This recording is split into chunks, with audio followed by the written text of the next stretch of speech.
It was the way she looked at the playground from her wheelchair that broke him. The other kids were laughing, running, falling, and getting back up, but Lily could only watch. The billionaire CEO's daughter had never taken a single step in her life. Her doctors said she never would. And yet, that day, something in her eyes screamed she wanted to. He didn't know it yet, but her life was about to collide with his, and nothing would ever be the same.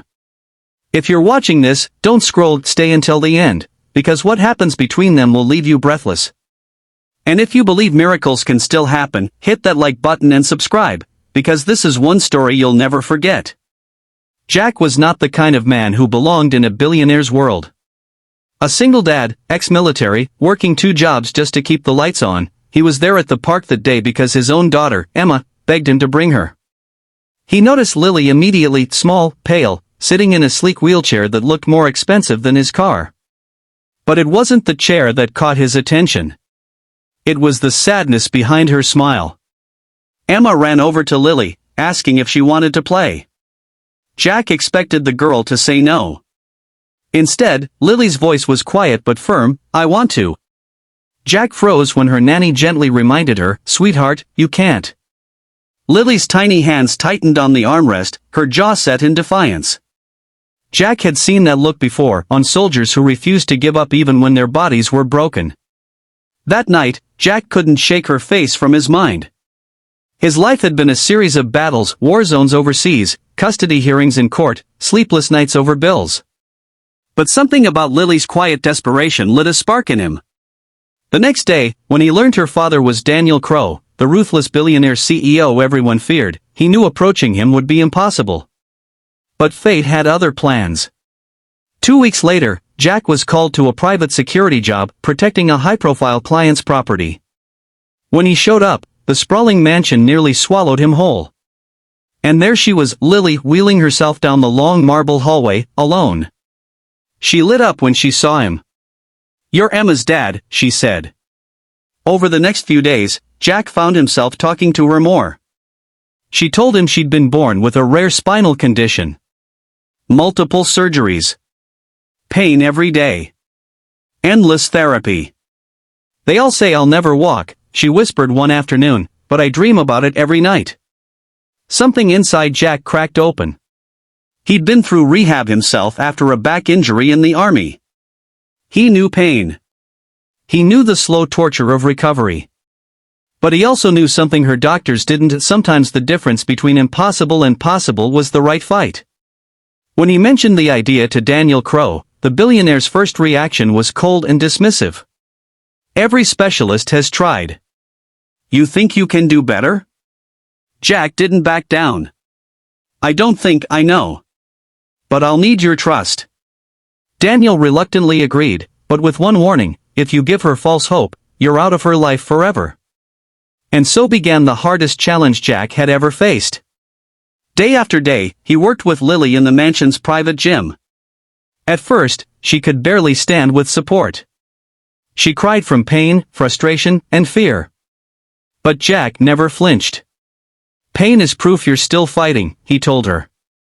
Emma would come over to cheer her on, clapping when Lily held herself upright for even 2 seconds longer than before. Weeks turned into months. Daniel started watching from the doorway, his cold exterior cracking as he saw his daughter laughing, actually laughing, for the first time in years. Jack wasn't just teaching Lily to move her legs, he was giving her something priceless: belief. Then came the day that would change everything. Lily stood between the parallel bars, sweat dripping down her face. Jack was in front of her, Emma beside him, Daniel watching silently. "One step," Jack said softly. "Just one." Lily's hands gripped the bars. Her right foot slid forward. A gasp filled the room. Then the left foot followed. She was walking. It wasn't perfect, and it wasn't fast, but it was hers. Daniel's hands trembled as he stepped forward, kneeling to hug her, his tears falling freely. Jack turned away, swallowing his own emotions, knowing he had just witnessed something the world called impossible. From that day, Lily never stopped. She kept training, taking more steps every week. Daniel personally thanked Jack in a way no one had ever seen. He quietly, sincerely, with a handshake that meant more than money. And as for Jack, he didn't just give Lily her steps back. She gave him something too, a reminder that no matter how heavy the world gets, there's always a fight worth taking. If this story moved you even a little, remember this: sometimes, the most powerful miracles aren't magic. They're just people refusing to give up. Hit that like button, share this with someone who needs hope today, and subscribe so you never miss a story that could change someone's life. Because maybe, the next impossible thing is yours to do. Daniel Crowe wasn't a man who believed in debts. In his world, you either paid for something in cash or you didn't get it at all. But with Jack, things were different. Jack hadn't asked for money. He hadn't bargained for a reward. He had simply looked at Lily like she was a person, not a billionaire's fragile heir, and fought for her as if she were his own. That stuck with Daniel more than he wanted to admit. Weeks later, Daniel invited Jack and Emma to the family estate, not as staff, but as guests. The manicured gardens, crystal chandeliers, and polished floors were a far cry from Jack's modest apartment, but Emma ran through the hallways as if she'd always belonged there. And Lily? She was no longer in her wheelchair. She moved slowly, carefully, but with a pride that made her seem taller than anyone in the room. During dinner, Lily told Emma about the future she was dreaming of now: school dances, walking across the stage at graduation, maybe even hiking one day. Her laughter rang out, and Daniel sat back, staring at the man who had made this happen. "You've done more for my daughter than anyone money could buy," Daniel said quietly. "If you ever need anything, you come to me first." Jack smiled, shaking his head.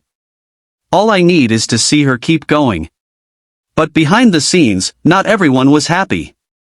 Some of Daniel's closest business associates whispered that Jack had too much influence now, that a billionaire's world was no place for a single dad with nothing to his name.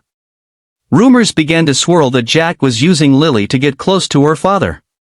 When word of this reached Daniel, he didn't confront Jack immediately. Instead, he watched. And what he saw silenced the whispers for good. One rainy afternoon, when no cameras or staff were around, Jack was in the gym with Lily, soaked from having run there in the storm just to keep their training session. He was exhausted from his day job, but still knelt beside her, guiding her through every movement like she was the only thing that mattered in the world. Daniel stepped into the room then, surprising them both. "You're not here for me," he said simply. "You're here for her." Jack met his eyes. Always. From that day forward, Daniel treated Jack like family. Lily's progress became a story the media caught wind of, and soon people everywhere were talking about the billionaire's daughter who walked against all odds. But inside the mansion, away from headlines and cameras, it was just a single dad and a little girl who refused to quit, pushing each other towards something bigger than themselves. Months later, the moment everyone had been waiting for arrived: Lily's first public event without her wheelchair. It was a charity gala Daniel hosted every year, and this time, Lily wanted to walk onto the stage herself. The crowd fell silent as she entered, her legs trembling but her chin held high. Halfway across, she faltered. Jack, standing just off stage, caught her eye and mouthed the words they'd repeated every day, one step at a time. She made it all the way. The applause was deafening. Cameras flashed. And in that moment, Lily wasn't the billionaire's daughter anymore, she was simply a girl who had done the impossible. Afterward, as the night wound down, Jack found himself outside on the balcony, looking over the city lights. Daniel joined him, holding 2 glasses of whiskey. "You didn't just give her steps," Daniel said. "You gave her a future. And you gave me hope I didn't know I'd lost." Jack took a slow breath. "She gave me the same." Sometimes, the world wants us to believe that impossible things belong in fairy tales. But the truth? They belong to anyone brave enough to keep fighting. And maybe that's the lesson: miracles aren't born in castles or fortune, they're built in sweat, pain, and stubborn belief. If you've made it this far, remember, someone out there needs your fight. Be their Jack. Be their reason to take that first step. Smash that like button, share this story, and subscribe for more, because your next impossible victory might start today.